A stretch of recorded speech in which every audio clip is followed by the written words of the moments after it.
नमस्कार साथियों, स्वागत है आपके अपने यूट्यूब चैनल जॉब ज्ञान एकेडमी में।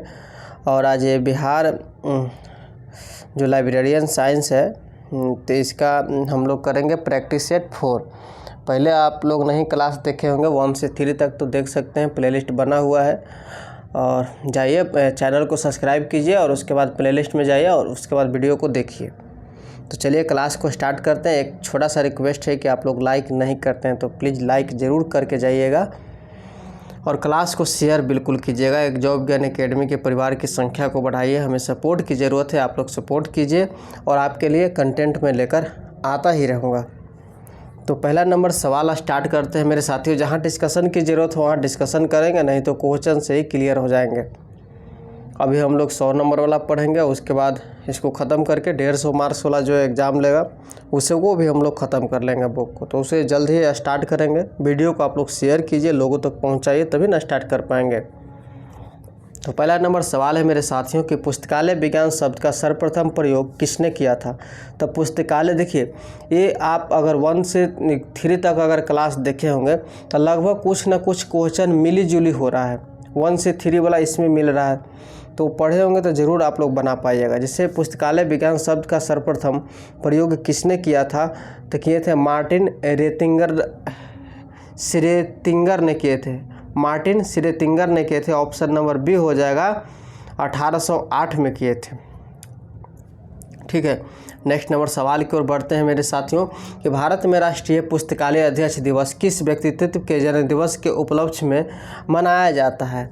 कह रहा है कि भारत में राष्ट्रीय पुस्तकालय अध्यक्ष दिवस, सबसे पहले तो एक पहला क्वेश्चन यहाँ बन जाता है कि भारत में राष्ट्रीय पुस्तकालय दिवस मनाया कब जाता है। तो 12 अगस्त को डॉक्टर SR रंगनाथन के जन्म दिवस के उपलक्ष्य में मनाया जाता है।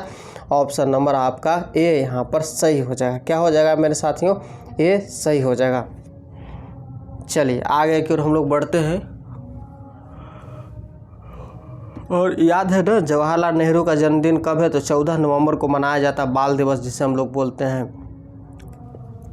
नेक्स्ट सवाल है कि लाइब्रेरियन ऑफ कांग्रेस USA की स्थापना किस वर्ष हुई थी। यानी लाइब्रेरियन ऑफ कांग्रेस की स्थापना किस वर्ष हुई थी। ये हुई थी आपको मेरे साथियों 1800 ईस्वी में हुई थी। ऑप्शन नंबर आपका बी करेक्ट होगा। नेक्स्ट सवाल है कि DDC यानी ड्यूल डेसिमल क्लासिफिकेशन में एरिया टेबल कौन सी तालिका है। एरिया टेबल कौन सी तालिका है, तो ऑप्शन नंबर बी हो जाएगा, तालिका 2 है। यानी DDC में एरिया टेबल कौन सी तालिका है, तो तालिका 2 है। नेक्स्ट सवाल है साथियों, CC यानी कोलन क्लासिफिकेशन में मुख्य वर्ग बी किसे दर्शाता है। CC कोलन क्लासिफिकेशन में मुख्य वर्ग बी किसे दर्शाता है, तो गणित को दर्शाता है। ऑप्शन नंबर आपका सी सही हो जाएगा। किसे दर्शाता है, गणित को दर्शाता है। नेक्स्ट सवाल है, त्रिपत्रक प्रणाली का उपयोग पुस्तकालय में किस कार्य के लिए होता है। त्रिपत्रक प्रणाली का उपयोग पुस्तकालय में किस कार्य के लिए होता है। ये होता है आपको सामयिक प्रकाशनों के नियंत्रण के लिए होता है। किस कार्य के लिए होता है, सामयिक प्रकाशनों का नियंत्रण के लिए होता है। ऑप्शन नंबर आपका बी करेक्ट सही होगा। नेक्स्ट सवाल है, यूनेस्को की स्थापना किस वर्ष हुई थी। यूनेस्को की स्थापना किस वर्ष हुई थी।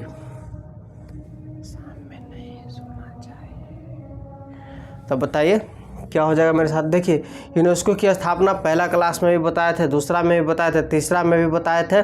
तो यूनेस्को की स्थापना जो है आपको हुई थी 1945 ईस्वी में हुई थी। कितना ईस्वी में हुई थी, 1945 ईस्वी में हुई थी। यानी 16 नवंबर 1945 ईस्वी में हुई थी। इसका मुख्यालय कहाँ है, तो पेरिस है। कहाँ है इसका मुख्यालय, यूनेस्को का मुख्यालय पेरिस है, जो कि फ्रांस में है। चलिए आगे की ओर हम लोग बढ़ते हैं मेरे साथियों। सवाल है कि पुस्तकालय विज्ञान का कौन सा सूत्र पुस्तकालय एक वर्धनशील संस्था है पर केंद्रित है। तो पुस्तकालय विज्ञान का कौन सा सूत्र पुस्तकालय एक वर्धनशील संस्था है पर केंद्रित है, तो सही जवाब हो जाएगा पंचम सूत्र पर। ऑप्शन नंबर डी हो जाएगा, पंचम सूत्र पर है। नेक्स्ट सवाल है, उपैक में ओ का अर्थ क्या है। उपैक में ओ का अर्थ क्या है, तो ऑनलाइन है। क्या है, ऑनलाइन है। ऑप्शन नंबर बी आपका सही होगा। नेक्स्ट सवाल है, ISBN में कितने भाग होते हैं। ISBN में कितने भाग होते हैं, तो 5 होते हैं। ऑप्शन नंबर आपका सी सही होगा। क्या हो जाएगा, सी सही होगा। नेक्स्ट सवाल है किस आयोग ने महाविद्यालय पुस्तकालयों के लिए कुल बजट का 6.5% से 10% तक आवंटित करने की सिफारिश की? यानी किस आयोग ने महाविद्यालय पुस्तकालयों के लिए कुल बजट का 6.5% से 10% तक आवंटित करने की सिफारिश की? तो सही जवाब हो जाएगा ऑप्शन नंबर बी, कोठारी आयोग 1964 से 66। कोठारी आयोग ने 1964 से 66 में की। ऑप्शन नंबर आपका बी सही होगा। नेक्स्ट सवाल है, एब्स्ट्रैक्ट किस प्रकार का सूचना स्रोत है? एब्स्ट्रैक्ट किस प्रकार का सूचना स्रोत है? तो ऑप्शन नंबर बी हो जाएगा द्वितीयक है। किस प्रकार का सूचना स्रोत है जी? द्वितीयक है। ऑप्शन नंबर बी हो जाएगा सही। नेक्स्ट सवाल है, AACR2 में एक लेखक द्वारा लिखी गई 3 कृतियों के लिए मुख्य प्रविष्टियाँ किसके अंतर्गत बनेगी? ये बनेगी आपको लेखक के नाम से बनेगी। किसके अंतर्गत बनेगी? लेखक के नाम से बनेगी। नेक्स्ट सवाल की ओर चलते हैं साथियों। सवाल है आपका कि भारत में कौन सा राज्य सार्वजनिक पुस्तकालय अधिनियम पारित करने वाला पहला राज्य था? तो भारत में कौन सा सार्वजनिक पुस्तकालय अधिनियम पारित करने वाला पहला राज्य था? ये था आपका तमिलनाडु। ऑप्शन नंबर सी हो जाएगा तमिलनाडु। नेक्स्ट सवाल है, DELNET का पूरा नाम क्या है? इसका नाम है डेवलपिंग लाइब्रेरी नेटवर्क। क्या है? डेवलपिंग लाइब्रेरी नेटवर्क है। ऑप्शन नंबर बी आपका सही होगा। नेक्स्ट सवाल है मेरे साथियों कि सूचना का अधिकार अधिनियम 2005 कब लागू हुआ? तो सूचना का अधिकार अधिनियम 2005 जो है 12 अक्टूबर 2005 को लागू हुआ। कब हुआ? 12 अक्टूबर 2005 को लागू हुआ। नेक्स्ट सवाल है, DDC यानी ड्यूल डेसिमल क्लासिफिकेशन के 23वें संस्करण का प्रकाशन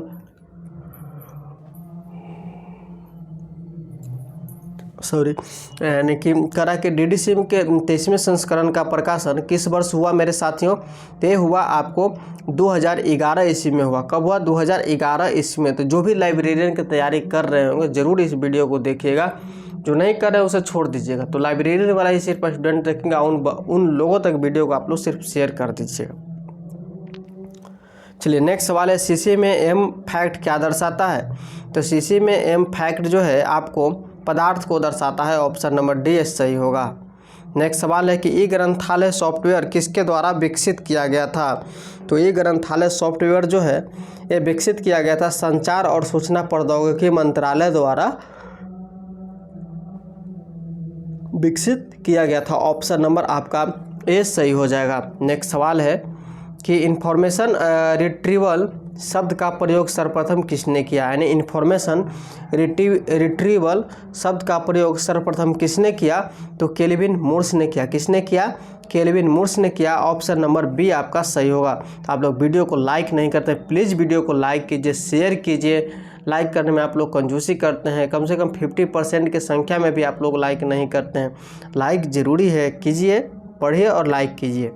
सवाल है कि यूडीसी यानी यूनिवर्सल डेसिमल क्लासिफिकेशन किस वर्गीकरण पद्धति पर आधारित है? तो यूडीसी देखिए इसमें ज़्यादा छोटा इस पर बेसिक पूछा जाएगा, जैसे फुल फॉर्म से ज़्यादा चर्चा किया गया है।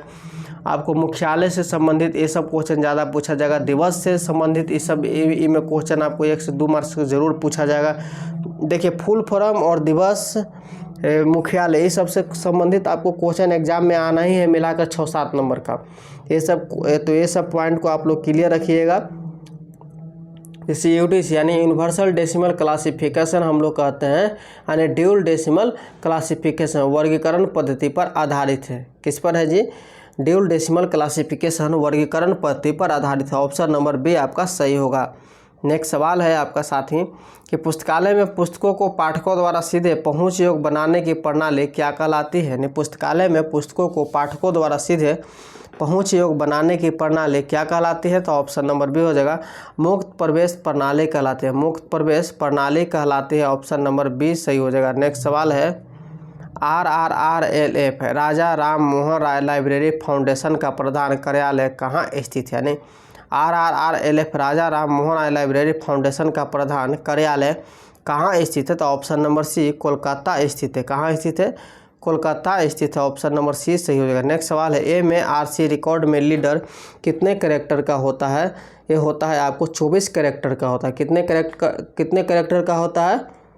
24 कैरेक्टर का होता है।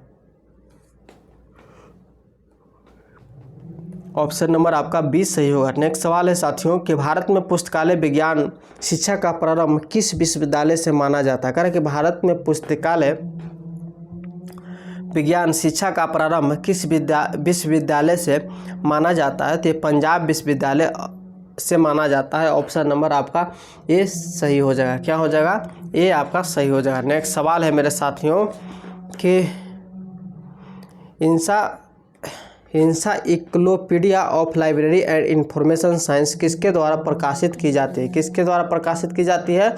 ये आपको मार्शल डेकर द्वारा प्रकाशित की जाती है। ऑप्शन नंबर आपका 20 सही हो जाएगा। क्या हो जाएगा? ऑप्शन नंबर 20 सही हो जाएगा। नेक्स्ट सवाल है नेटवर्क चार्जिंग सिस्टम में उपयोग किए जाने वाले कार्ड का आकार क्या होता है? नेटवर्क चार्जिंग सिस्टम में उपयोग किए जाने वाले कार्ड का आकार क्या होता है? तो ऑप्शन नंबर हो जाएगा 5 से 5x3 होता है। ऑप्शन नंबर आपका ए सही हो जाएगा। नेक्स्ट सवाल है कि पुस्तकालय उपकर किस प्रकार के पुस्तकालयों के वित्त का एक स्रोत है? पुस्तकालय उपकर किस प्रकार के पुस्तकालयों के वित्त का एक स्रोत है? तो ऑप्शन नंबर सी हो जाएगा सार्वजनिक पुस्तकालय। ऑप्शन नंबर सी हो जाएगा सार्वजनिक पुस्तकालय। नेक्स्ट सवाल है FID अंतर्राष्ट्रीय सूचना और प्रलेखन संघ की स्थापना किसने की थी? तो FID यानी अंतर्राष्ट्रीय सूचना और प्रलेखन संघ की स्थापना किसने की थी मेरे साथियों? ये की थी पॉल ओटलेट और हेनरी ला फाउंटेन। पॉल ओटलेट और हेनरी ला फाउंटेन ने किया था। ऑप्शन नंबर आपका 20 सही हो जाएगा। नेक्स्ट सवाल की ओर हम लोग चलते हैं। सवाल है कि नेशनल मिशन ऑन लाइब्रेरीज का शुभारंभ किस पंचवर्षीय योजना के दौरान हुआ? नेशनल मिशन ऑन लाइब्रेरीज का शुभारंभ किस पंचवर्षीय योजना के दौरान हुआ? ये हुआ मेरे साथियों ब्राह्मी में हुआ। ऑप्शन नंबर सी हो जाएगा ब्राह्मी में हुआ। नेक्स्ट सवाल है आपको कि UGC इन्फोनेट डिजिटल लाइब्रेरी कंसोर्टियम किसके द्वारा प्रबंधित किया जाता है? ये किया जाता है मेरे साथियों आपको नहीं, देखिए क्या था आपका क्वेश्चन कर रहा था कि UGC इन्फोनेट डिजिटल लाइब्रेरी कंसोर्टियम किसके द्वारा प्रबंधित किया जाता है? तो ये किया जाता है आपको इन्फ्लाब्नेट द्वारा। इन्फ्लाब्नेट द्वारा यानी डिजिटल लाइब्रेरी कंसोर्टियम इन्फ्लाब्नेट द्वारा क्या किया जाता है मेरे साथियों? प्रबंधित किया जाता है। ऑप्शन नंबर आपका 20 सही होगा। याद रखिएगा एक बार, थोड़ा सा इंग्लिश का नाम टेढ़ा है जिसकी वजह से थोड़ा सा शुद्ध नहीं इसका हो पा रहा है। नेक्स्ट है कि सिन्हा समिति 1957 का गठन किसके विकास के लिए किया गया था? नहीं तो सिन्हा समिति 1957 का जो गठन है मेरे साथियों ये सार्वजनिक पुस्तकालय के द्वारा किया गया था। सार्वजनिक पुस्तकालय के द्वारा किया गया था। नेक्स्ट सवाल है CCC यानी क्लासिफाइड कैटलॉग कोड में क्रॉस रेफरेंस इंडेक्स एंट्री कितने प्रकार की होती है? यानी CC क्लासिफाइड कैटलॉग कोड में क्रॉस रेफरेंस इंडेक्स एंट्री कितने प्रकार की होती है? ये होती है आपको 3 प्रकार की होती है। ऑप्शन नंबर आपका 20 सही होगा। नेक्स्ट सवाल है इंपीरियल लाइब्रेरी कलकत्ता को जनता के लिए कब खोला गया था? इंपीरियल लाइब्रेरी कलकत्ता को जनता के लिए कब खोला गया था मेरे साथियों? ये खोला गया था आपको 1903 में खोला गया था। कब खोला गया था? 1903 में खोला गया था। ऑप्शन नंबर आपका 20 सही होगा। नेक्स्ट सवाल है कि CAS यानी करंट अवेयरनेस सर्विस का उद्देश्य क्या है? CAS यानी करंट अवेयरनेस सर्विस का उद्देश्य क्या है? तो ये है साथियों उपयोगकर्ताओं को नवीनतम विकासों से अवगत कराना। उपयोगकर्ताओं को नवीनतम विकासों से अवगत कराना। ऑप्शन नंबर आपका 20 सही हो जाएगा। नेक्स्ट सवाल है भारत में बौद्धिक संपदा अधिकार IPR के अंतर्गत क्या आता है? भारत में बौद्धिक संपदा अधिकार IPR के अंतर्गत क्या आता है मेरे साथियों? तो इसमें आता है कॉपीराइट आता है, पेटेंट आता है, ट्रेडमार्क आता है। ऑप्शन नंबर डी यानी उपरोक्त में से सभी सही आता है। नेक्स्ट सवाल की ओर हम लोग बढ़ेंगे। सवाल है आपका कि DDC में इंडो आर्यन भाषाएं किस मुख्य वर्ग के अंतर्गत आती हैं? DDC में इंडो आर्यन भाषाएं किस मुख्य वर्ग के अंतर्गत आती है? ये आती है आपको 400 भाषा के अंतर्गत आती है। ऑप्शन नंबर आपका ए सही होगा। नेक्स्ट सवाल है उपयोगकर्ता शिक्षा का मुख्य उद्देश्य क्या है? उपयोगकर्ता शिक्षा का मुख्य उद्देश्य क्या है? तो उपयोगकर्ताओं को पुस्तकालय संस्थानों का प्रभावी ढंग से उपयोग करने में सक्षम बनाना। क्या है? उपयोगकर्ताओं को पुस्तकालय संसाधनों का प्रभावी ढंग से उपयोग करने में सक्षम बनाना। ऑप्शन नंबर बी आपका सही होगा। नेक्स्ट सवाल है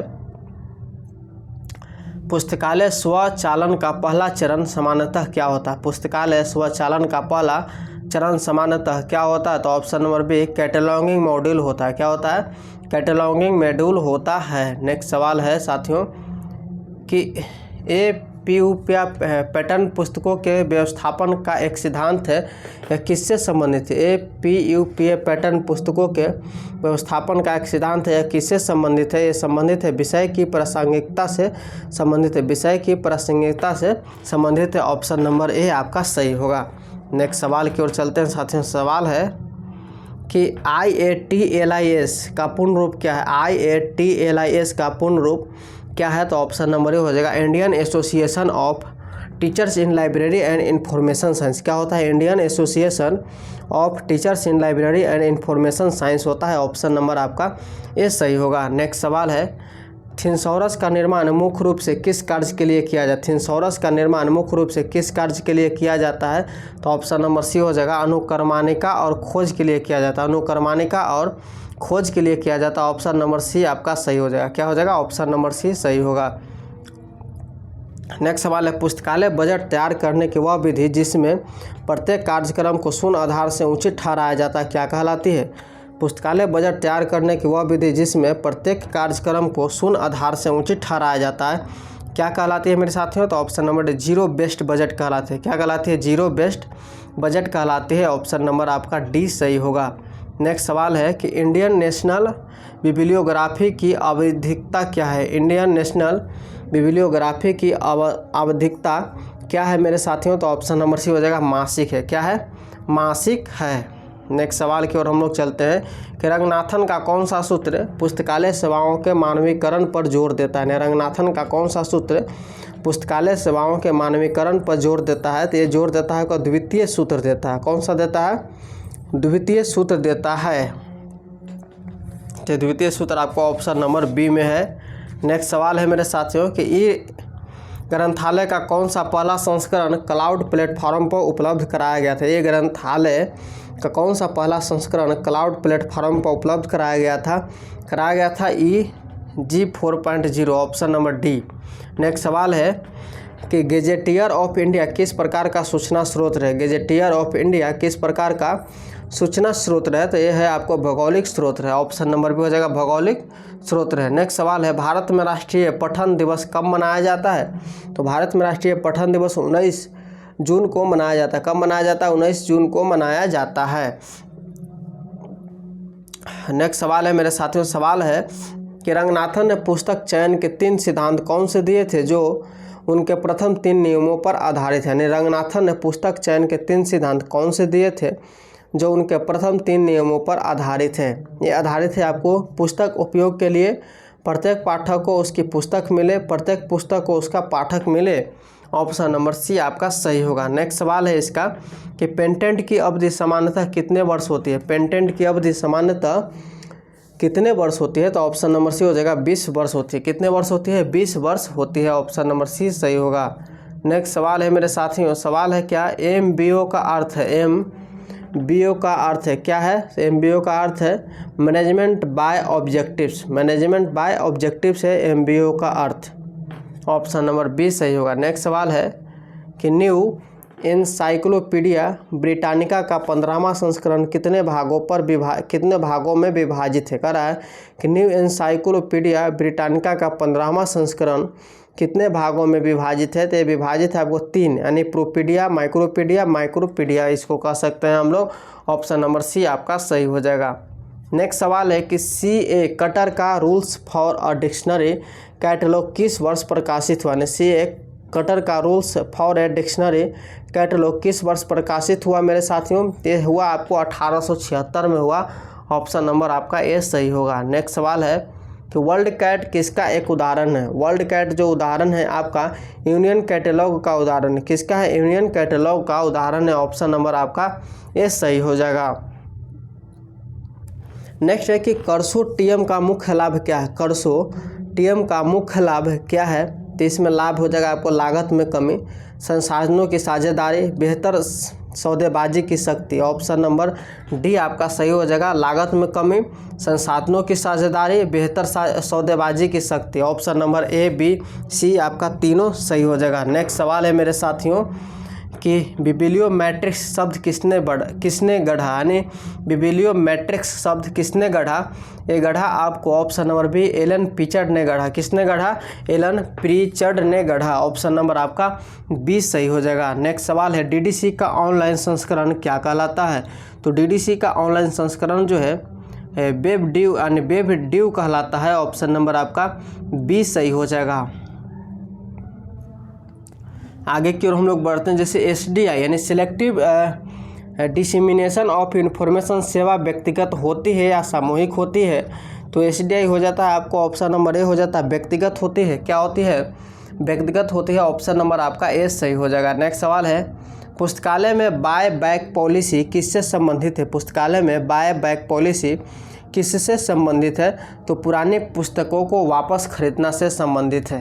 किससे है जी? बाय बैक पॉलिसी पुरानी पुस्तकों को वापस खरीदना से संबंधित है। नेक्स्ट सवाल है, डिजिटल ऑब्जेक्ट आइडेंटिफायर क्या सुनिश्चित करता है?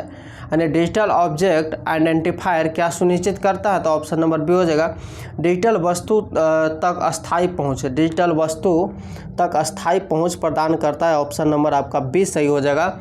नेक्स्ट सवाल की ओर हम लोग चलते हैं साथियों। सवाल है आपका 61 नंबर की, बुलियन लॉजिक में यूआर ऑपरेटर का उपयोग खोज परिणामों को करता है। यानी बुलियन लॉजिक में यूआर ऑपरेटर का उपयोग खोज परिणामों को करता है। क्या करता है? तो ऑप्शन नंबर बी विस्तृत करता है। क्या करता है? विस्तृत करता है। नेक्स्ट सवाल है आपका, ASLIB association of special librarian and information bureau अब किसका हिस्सा है? यानी कह रहा है ASLIB association of special libraries and information bureau अब किसका हिस्सा है?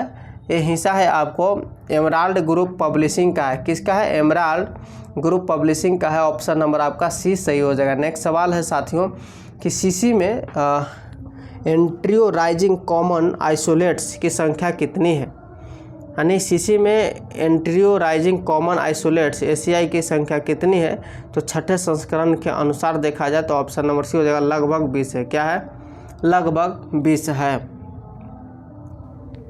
नेक्स्ट सवाल है कि डॉक्टर SR रंगनाथन को भारत सरकार द्वारा राष्ट्रीय शोध प्रोफेसर की उपाधि कब दी गई? यानी डॉक्टर SR रंगनाथन को भारत सरकार द्वारा राष्ट्रीय शोध प्रोफेसर की उपाधि कब दी गई? तो ऑप्शन नंबर सी हो जाएगा, 1965 में दिया गया। कब दिया गया?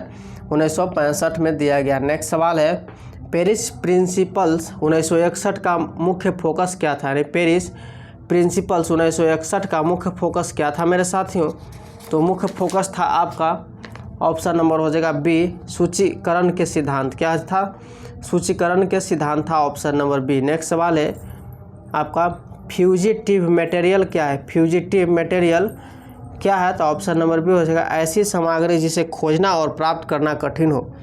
फ्यूजिटिव मटेरियल क्या है? तो ऐसी सामग्री जिसे खोजना और प्राप्त करना कठिन हो। नेक्स्ट सवाल है आपका, टोटल क्वालिटी मैनेजमेंट TQM का सिद्धांत पुस्तकालयों में क्यों लागू किया जाता है? टोटल क्वालिटी मैनेजमेंट का सिद्धांत पुस्तकालयों में क्यों लागू किया जाता है? तो ऑप्शन नंबर बी हो जाएगा, सेवाओं की गुणवत्ता में निरंतर सुधार के लिए किया जाता है।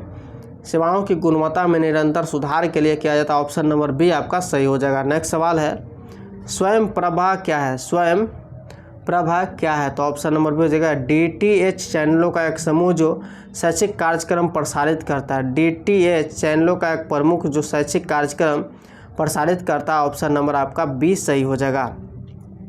नेक्स्ट सवाल है कि रंगनाथन द्वारा प्रतिपादित कैटलॉगिंग के कैनन की संख्या कितनी है? यानी रंगनाथन द्वारा प्रतिपादित कैटलॉगिंग के कैनन की संख्या कितनी है? तो ऑप्शन नंबर यहाँ पर सी हो जाएगा, 9 है। क्या है? 9 है।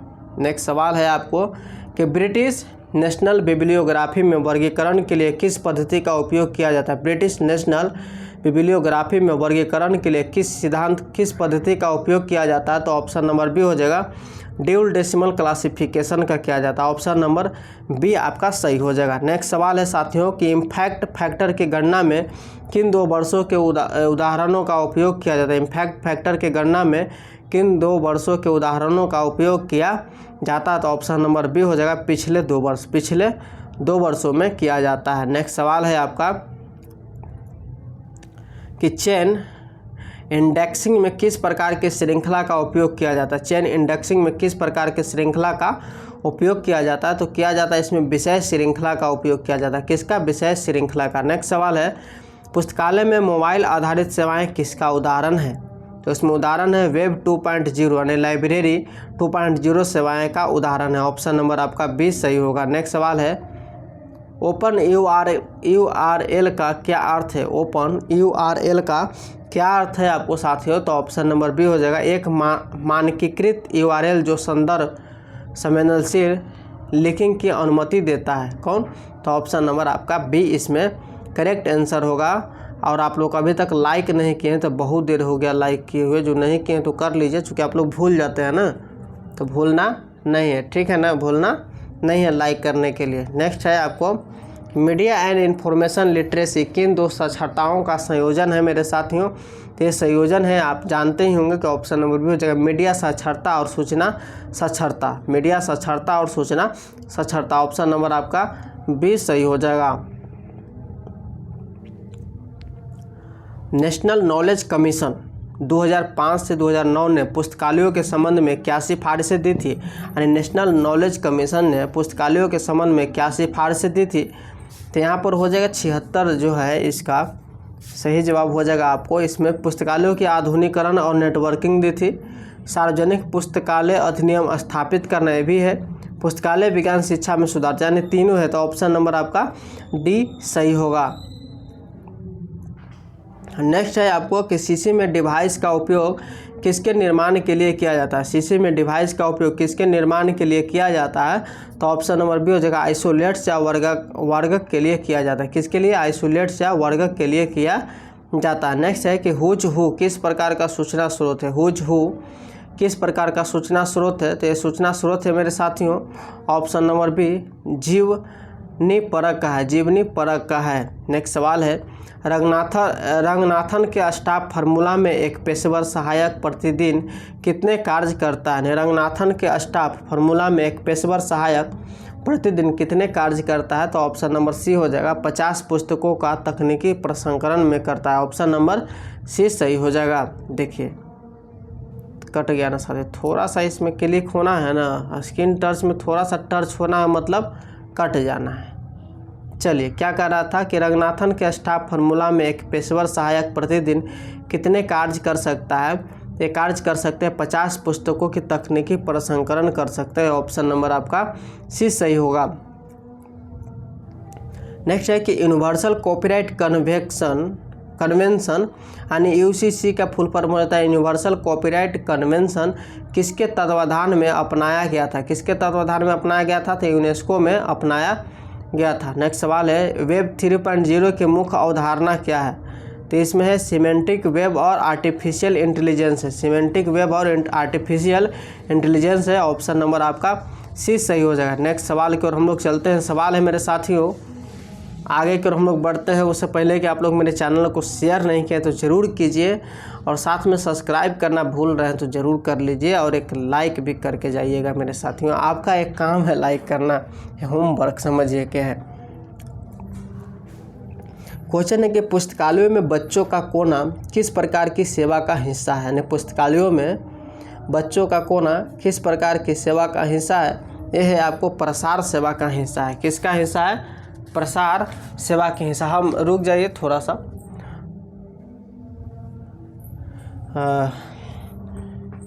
साथियों चलिए थोड़ा सा कुछ काम था जिसके वजह से आपको, हाँ क्या है, आरडी यानी रिसोर्स डिस्क्रिप्शन एंड एक्सेस किस मॉडल पर आधारित है? ये आधारित है आपको option number C FRBR functional requirements for bibliographic records पर आधारित है। ऑप्शन नंबर सी हो सही हो जाएगा। नेक्स्ट है कि भारतीय विज्ञान सार का प्रकाशन कौन करता है? तो भारतीय विज्ञान सार का जो प्रकाशन है आपको NISCAR करता है, ठीक है। तो ऑप्शन नंबर ए आपका सही हो जाएगा। नेक्स्ट सवाल है आपको कि शेयर्स लिफ्ट ऑफ सब्जेक्ट यानी headings, shares lift off subject headings का उपयोग मुख्य रूप से किस प्रकार के पुस्तकालयों में होता है साथियों? तो छोटे से मध्यम आकार के सार्वजनिक और स्कूल पुस्तकालय में होता है। ऑप्शन नंबर आपका 20 सही हो जाएगा। नेक्स्ट सवाल है मेरे साथियों, सवाल क्या है कि delivery of books and newspapers यानी पब्लिक लाइब्रेरीज एक्ट 1954 के तहत प्रत्येक प्रकाशक को कितनी प्रतियां भेजनी होती है? तो 1954 के तहत जो है ये आपको भेजनी होती है 4। कितनी भेजनी होती है? 4 भेजनी होती है। ऑप्शन नंबर डी आपका सही होगा। नेक्स्ट सवाल है, डीडीसी का पहला इलेक्ट्रॉनिक संस्करण किस नाम से जाना जाता था? डीडीसी का पहला इलेक्ट्रॉनिक संस्करण जो है ये आपको जाना जाता था इलेक्ट्रॉनिक ड्यूवे के नाम से जाना जाता था। ऑप्शन नंबर आपका बी सही होगा। नेक्स्ट है, सूचना विस्फोट शब्द का क्या अर्थ है? सूचना विस्फोट शब्द का अर्थ है सूचना की तीव्र गति से बढ़ती मात्रा। सूचना की तीव्र गति से बढ़ती मात्रा। नेक्स्ट सवाल है, पुस्तकालय में पुस्तकों को नुकसान से बचाने के लिए की जाने वाली गतिविधियाँ क्या कहलाती है? तो ये पुस्तकालय में पुस्तकों के नुकसान से बचने के लिए परिरक्षण और संरक्षण कहलाती है। प्रिजर्वेशन एंड कन्वर्सेशन कहलाती है। ऑप्शन नंबर सी आपका सही होगा। नेक्स्ट है आपको कि यूरोपा वर्ल्ड ऑफ लर्निंग क्या प्रदान करता है? तो यूरोपा वर्ल्ड ऑफ लर्निंग जो है ये आपको प्रदान करता है दुनिया भर के शैक्षणिक संस्थानों को प्रदान करता है। और नेक्स्ट सवाल है आपका कि small enterprises national documentation centre कहाँ स्थित है? ये स्थित है आपको हैदराबाद में स्थित है। तो दोस्तों आज का क्लास इतना ही। 4 क्लास आप लोगों के लिए होम क्वेश्चन है जो होमवर्क के लिए मिलेंगे नेक्स्ट वीडियो में। और अच्छा तो ज़रूर ही लगा, पढ़ा हुआ चीज़ तो ख़राब नहीं लगता है। एक लाइक कर दीजिए और लाइक करने के बाद शेयर का एक बटन होगा उसको शेयर ज़रूर कर दीजिएगा। ये आपके लिए होमवर्क हुआ, नहीं तो पढ़ते नहीं कीजिएगा तो भुला जाइएगा, ठीक है ना। मिलेंगे नेक्स्ट वीडियो में। Best of